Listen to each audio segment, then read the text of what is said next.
而家咧好多年輕人咧，或者我哋嘅學生啊，都好多會用咧 AI 人工智能去幫手做功課。咁就我琴日就去幫手功課班啦。咁都有一位嘅同學仔，咁可能我估佢有啲嘅讀寫嘅障礙啦。咁所以佢做功課方式佢都要揾 AI 幫手喎。不過咧佢就係揾 AI 幫佢咧係將啲中文嘅題目翻譯晒做英文咧，佢先至睇得明白，可以做功課。特別我都知道咧，有啲嘅年輕人佢哋會譬如要交大專嘅功課，成篇嘅文咧，佢都係會用 AI 去寫咁樣。不過我就會勸嘅，即係其實 AI 好有用啊！呢個係一個幫我哋集大成嘅工具，幫我哋喺海量嘅資料裏邊咧做一啲嘅整理幫我哋做一啲嘅總結。但我就勸話你除咗呢啲之外咧，我哋都需要一啲嘅個人嘅見解，因為呢啲先係好重要，就唔係咧搬字過紙咁樣，人講你又講咁樣。我諗呢個咧同我哋跟隨耶穌咧都好相近。今日睇嘅經文好熟嘅大家我是世界的光，跟從我嘅人必不在黑暗裏走，佢要得着生命嘅光。我就諗翻起咧喺10幾年前當我行呢個毅行者嘅時候咧，都有一晚嘅時間咧就完全喺黑暗嘅裏邊。所以咧要帶住頭燈，跟住咧頭燈所俾嗰啲微弱嘅光咧咁去行。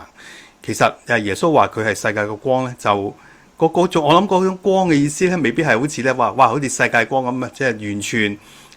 你完全唔使諗就咁去跟住就得而可能咧就好似我喺毅行者裏邊帶住頭燈喺黑暗裏邊行嗰種嘅感覺，每步你都係自己行嘅，嗰啲燈光可能淨係指引到你一種嘅方向。每一步咧仍然都需要自己去經歷。你可能會踢到蛇仔有啲步咧你可能甚至要估下係咪咁㗎？有啲嘅難關，即係佢光就係咁樣行咁嘅方向啦。不過你都要自己有啲嘅位咧，你要跨越啦，你要去克服啦咁樣。有時咧要你行嘅步方向係咁，但係好似唔 make sense 好似唔係好合理。不過你都係需要咧去跟隨要跟住咁樣去行。我諗呢個都係我哋同上帝去互動嗰種嘅方法。聖經咧會幫我哋咧 set 咗一個嘅範圍我哋都喺聖經嘅話語嘅範圍嘅當中。但係我哋咧每一個人都係有唔同嘅同上帝嗰種嘅互動。聖靈喺我哋嘅生命裏邊咧，我哋都係有唔同嘅同神之間咧有嗰種嘅帶領我哋唔係跟隨一啲嘅指引唔係淨係好似昔日嗰啲嘅律法師咁，淨係跟隨一啲嘅規矩